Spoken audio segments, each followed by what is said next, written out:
Master minds commerce చదవాలనుకునే 10th inter విద్యార్థుల తొలి ఎంపిక. అంటే సార్ ఒకటి చెప్పండి, నాకు ఇప్పుడు టాప్ హీరోస్తో మీరు వర్క్ చేస్తారు, వాళ్ళతో ఒక ర్యాప్ ఏర్పడుద్ది, ఒక మంచి రిలేషన్ ఏర్పడుద్ది, సడన్గా గ్యాప్ ఇస్తారు. వాళ్ళు గ్యాప్ ఇచ్చిన తర్వాత ఎప్పుడో మీరు ఏ ఫంక్షన్లో ఎదురవుతారు, లేకపోతే ఎక్కడో ఎదురవుతారు, అంటే ఎలా ఉంటుంది మీ ఎక్స్పీరియన్స్? ఎలా ఉంటాయి అసలు? సినిమా ఆఫర్ చేద్దామని వాళ్ళకు అనిపించదా, లేకపోతే మీరు అడగరా? ఎట్లా అంటే ఎలా ఉంటుంది ఆ ఎక్స్ప్రెషన్స్ ఎలా ఉంటాయి? అంటే ఇక్కడండి ఎనీ టాప్ హీరో ఇప్పుడు నేను మ్యూజిక్ చేస్తున్నా ఎంత సక్సెస్ ఇచ్చినా కూడా వాళ్ళకి పక్క చూపు ఉంటుంది. ఇప్పుడు ఇంకోటి ఎవడు వస్తున్నాడు, ఇంకోటి ఎవడిని అంటే ఎంతసేపు హీరోకి ఏంటి మ్యూజిక్ ఇస్ వెరీ ఇంపార్టెంట్. ఎవడు అంటే ఎవడు ఫామ్లో ఉంటున్నాడు, ఎవడు ఫేమ్ అవుతున్నాడు, ఆ పక్క చూపు ఉంటుంది. ఇప్పుడు ఓకే, ఆ చూపుని మేము ఆ చూపు పడకూడదని చాలా జాగ్రత్తగా ఉంటూ ప్రతి సినిమా ప్రతి పాట కొత్త రకరకాలుగా మ్యూజిక్ చేసేవాడిని. ఇప్పుడు చిరంజీవి గారికి కానీ, బాలకృష్ణ గారికి కానీ, నాగార్జున కానీ, వెంకటేష్, అంటే వీళ్ళు ఆ రోజుల్లో టాప్ హీరోస్ అలా చేసేవాడిని. కానీ అన్ని సక్సెస్ ఇచ్చినా కూడా అప్పుడు నేను చిరంజీవి గారిని నేను రాజ్ వెళ్ళి కలిసేవాళ్ళం ఆయన షూటింగ్స్లో ఉన్నప్పుడు. కలిస్తే అది చాలా బాగుంది ఆ సినిమా, పాట బాగా ఇట్స్ గోయింగ్ సూపర్ హిట్ అది అలా మాట్లాడిన తర్వాత నెక్స్ట్ ఏదో స్టార్ట్ అవుతుంది, నేను మీకు చెప్తాను అంతే. ఆయన చెప్తారు ఇమీడియట్గా ఆ సినిమా మాకు. అలాగా చిరంజీవి గారు మమ్మల్ని ఎంకరేజ్ చేశారు. చాలా ఎంకరేజ్మెంట్ ఉంటుంది, కానీ పక్క చూపు ఉంటుంది. మళ్ళీ ఎవరు ఇప్పుడు ఒక వెరైటీ చేయాలని ఉంటుందిగా ఎవరికన్నా, అందుకని అన్ని వెరైటీలు మేము చేయడానికి చాలా కృషి చేసేవాడిని.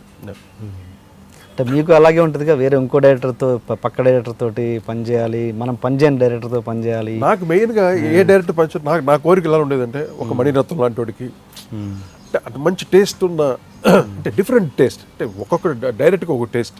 అదే మణిరత్నం అంటే ఆ మేకింగ్ స్టైల్ వేరు, సాంగ్ని ఎక్కడో అసలు ఆ విజువల్స్ కానీ ఆ విజువల్ బ్యూటీస్ ఉంటాయి. ఒక శంకర్ సినిమా చేయాలని అలా కోరికలు ఉండదు మాకు.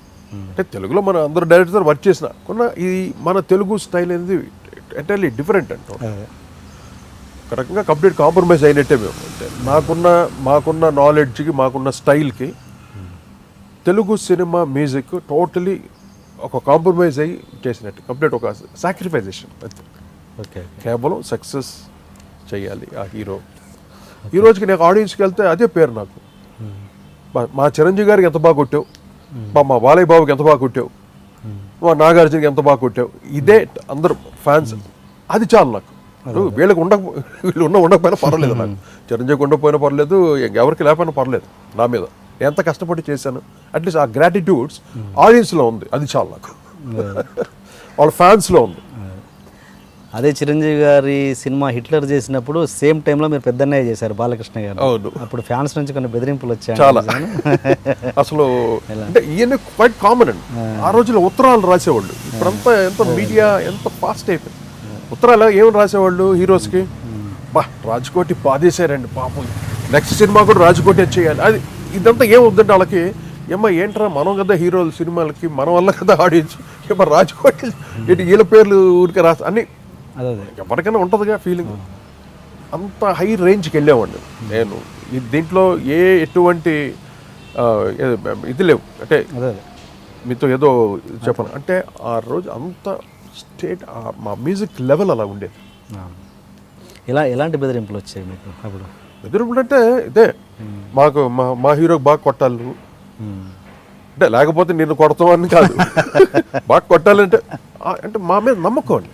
అదే ప్రతి ఫ్యాన్స్కి ఒక నమ్మకం ఉండేది, డెఫినెట్ బాగా కొడతారు, రాజ్కోటి కొట్టారు, దుమ్ము దులిపేస్తారు రా బాబు.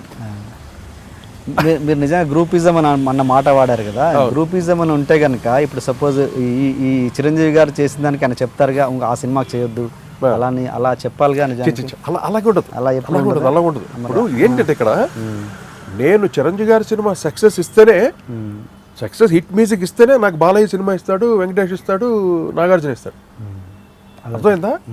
నేను చిరంజీవి గారి సినిమాకి నేను చేయలేదు అనుకోండి, ఏదో చిన్న హీరోలకి అంటే ఒక శ్రీకాంత్ సినిమాలు, ఒక జగపతి బాబు సినిమాలు చేస్తూ దాంట్లో మ్యూజిక్ చేసిన వాళ్ళు ఎవరు పెద్ద హీరోలు నాకు ఎవరు. చిరంజీవి గారి సినిమా నేను హిట్ చేయాలి, హిట్ చేస్తే మిగతా హీరోస్ అందరు ఇచ్చేవాడు. అది మామూలు, అది పద్ధతి.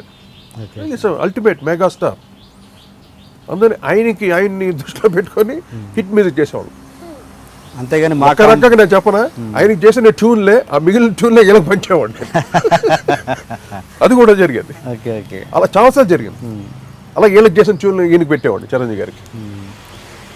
అంటే మా కాంపౌండ్ అంటే ఇలాంటి ఫీలింగ్స్ ఎప్పుడు ఉండేవి కదా, మా కాంపౌండ్ రాజ్కోటి గారు అంటే మా కాంపౌండ్, ఇంకో దాంట్లో వెళ్ళొద్దు అలాంటి. ఇప్పుడు జరుగుతున్న రిస్ట్రిక్షన్స్, ఇప్పుడు కొంతమంది డైరెక్టర్కి కొంతమంది డైరెక్టర్సే ఉంటారు, అలా అప్పుడు లేదా మీకు? అప్పట్లో అంటే ఒక సైక్లింగ్ ఉండేది. ఒక ముత్యాల సుబ్బయ్య, ఒక ఈవి సత్యనారాయణ, రవిరాజ పినిశెట్టి, శరత్, వీళ్ళంతా డైరెక్టర్స్ నాకు main directors. Muppaleni Siva and Bharath అనేవాడు.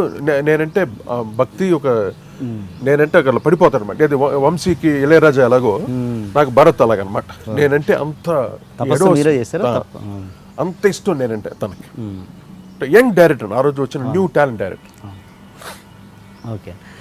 అంటే ఇప్పుడు మీరు అన్నారు నాకు మణిరత్నం గారితో చేయాలి, అలాంటి టేస్ట్ నాకు ఉంది, ఆ టేస్ట్ ఇంకా నేను చేయలేదు అసలు, సాక్రిఫైస్ చేశానని. బట్ అలాంటి ఇండికేషన్స్ మీరు ఇండస్ట్రీకి పంపించారా, నేను అది కాదు ఇది కూడా చేయగలను అని ఇండికేషన్స్ పంపించారు? అంటే రావాలి కదా. ఇప్పుడు రామ్ గోపాల్ వర్మ అందరికన్నా ఒక భిన్నమైన డైరెక్టర్. ఇప్పుడు మిగతా డైరెక్టర్ అందరం తీసుకోండి, రామ్ గోపాల్ వర్మ స్టైల్ వేరు కదా టోటల్లీ. ఆ విజువల్స్ శివ సినిమా చూసినంత మీకు అందరికీ అర్థం ఏంటో అతను మేకింగ్ స్టైల్ ఏంటి. రామ్ గోపాల్ వర్మ సినిమా చేయాలని మాకు చాలా ఒక డ్రీమ్ కింద ఉండేది. తను మమ్మల్ని పిలిపించాడు. ఆయన పిలిపించారు. ఓకే. ఎందుకు పిలిపించాడు? తనకి నాది ఒక 2-3 పాటలు చాలా ఇష్టం. ఏంటంటే ముఠా మెస్సలో ఒక సాంగ్ ఉంది, ఎంత ఘాటు ప్రేమయో పారిజాతమా, దాంట్లో ఆ గిటార్ బిట్ అంటే పడి చేస్తాడు, ఇప్పటికి చెవు కోసుకుంటాడు. వర్మ ఇస్ మంచి వండర్ఫుల్ మ్యూజిక్ లవర్. ఆ మ్యూజిక్లో కూడా ఏదో ఒక తనని టికిల్ చేయాలి, అవుతే మట్టుకు ఇంకా వదిలిపెట్ట. అటువంటిది రామ్ గోపాల్ వర్మ మమ్మల్ని పిలిచాడు ఇంటర్వ్యూ మాతోటి. అంటే ఫస్ట్ ఇంటర్వ్యూ అనమాట. ఏంటి నా సినిమా చేయాలంటే ఏంటి నీదే స్టఫ్ ఏముందని. ఏంటి ఇంటర్వ్యూ? హాలీవుడ్ కంపోజర్స్ గురించి అడిగాడు. ఓకే. ఆ విషయంలో నేను రాజు వర్మ కన్నా ఒక 100 రెట్లు ముదిరిపోయి ఉన్నాను. నేను చెన్నై నుండి వచ్చినాను. Hyderabad is nothing. Hyderabad is zero అండి, ఏమి ఉండేది కాదు ఇక్కడ. అదే ఇప్పుడు కదా అంతా ఇక్కడ మొత్తం ఎస్టాబ్లిష్ అయింది, మొత్తం ఇండస్ట్రీకి రావటం. అప్పట్లో జీరో, ఏమీ లేదు ఇక్కడ, ఒక డెజర్ట్. చెన్నైలో మేము కలెక్ట్ చేయని మ్యూజిక్లా, మేము వినని మ్యూజిక్లా అన్ని రకాల మ్యూజిక్ విని రాట్టు తేలిపోయి ఉన్నాను. మమ్మల్ని అడిగాడు క్వశ్చన్. ఒక్కొక్కటి యాలన్ సిల్వెస్టర్ ఏంటి, జాన్ విలియమ్స్ ఏంటి, జెర్రీ గోల్డ్ స్మిత్ ఏంటి అని అన్నీ ఒక్కొక్క సినిమా గురించి చెప్పేసరికి ఈ ఇంప్రెస్డ్. బా ఇది కదా వీళ్ళు కదా కావాలి నాకని ఇమీడియట్గా గోవిందా అదర్ కాంబినేషన్. మీరు చూడండి, మేము చేసిన సినిమాలన్నిటికీ ఒక మ్యూజిక్ ఒక ట్రెండ్ ఉంటాయి. గోవిందా టోటల్గా డిఫరెంట్ స్టైల్లో ఉంటుంది. అది ఆడియన్స్కి అందరికీ తెలుసు, మ్యూజిక్ లవర్స్ చాలా డిఫరెంట్గా ఉంటుంది రామ్ గోపాల్ వర్మ సినిమా కాబట్టి. అలాగే ఒక మణిరత్నం సినిమా వచ్చింది అనుకోండి, అది మణిరత్నం సినిమా అన్నట్టు ఆ మ్యూజిక్ ఆ ట్రెండ్ వెళుతుంది. ఒక శంకర్ వచ్చాడు తనకు తగ్గట్టుగా వెళుతుంది. So they are the visual makers. ఆ సాంగ్ని ఎలా పిక్చరైజ్ చేయాలి. నేను ఒక ఐరిష్ కైండ్ ఆఫ్ బిట్ ఇచ్చాం, ఏదో సంథింగ్ ఒక న్యూ కలర్ ఆఫ్ మ్యూజిక్ ఇస్తే ఆ మ్యూజిక్ బిట్ని ఎలాగ తీయాలి అని వాళ్ళు ఆలోచిస్తారు. ఇక్కడ మనోళ్ళు కొరియోగ్రాఫర్స్ గొప్ప చెప్పేస్తారు. నేను ఎంత కష్టపడి బాలసుబ్రహ్మణ్యం ఎన్ని కష్టపడి ఆయన ఎక్స్ప్రెషన్స్ ఇస్తాడు పాటలకి. నేను నా బ్యాక్గ్రౌండ్స్లో కొత్త ఇన్స్ట్రుమెంట్స్ తోటి న్యూ బీట్స్తో చేస్తే అవన్నీ కేవలం ఒక మూమెంట్ కింద దాంతో ఇలాగ so many musics are wasted. ఒక రకంగా నాకు చాలా బాధ వేసేది. ఏంట్రా ఎంత కష్టపడి మ్యూజిక్ చేసాం, ఏంటిది ఈ బిట్కి ఇలా కదా తీసుండాలి, వీళ్ళు విజువల్స్ ఇలా తీసుంటే బాగుండేదే. నేను ఎలా చెప్పుకోను డైరెక్ట్గా ఇలా తీయమని. That's not my job. And for more videos, please subscribe to iDream. Please subscribe to iDream. Please subscribe iDream. And please subscribe to iDream. For more videos, subscribe to iDream. please like, share and subscribe to the channel. Congratulations, iDream. Subscribe to iDream. Subscribe to iDream. So subscribe to iDream Media. iDream ki iDream team andarki huge congratulations. Please subscribe iDream Media. Please subscribe to iDream. Subscribe iDream. Please subscribe to iDream. iDream అంటే నా కళల channel subscribe చేసుకున్నారు, నోరు తిరుగుతలేదు, మీరైతే గంట గుర్తు కొట్టండి. For more such videos, please subscribe to iDream. Subscribe to iDream. Please subscribe to iDream. Please subscribe iDream Media. Please do subscribe to iDream. Please subscribe to iDream Media. For best entertainment and information, please subscribe iDream. And don't forget to subscribe to iDream.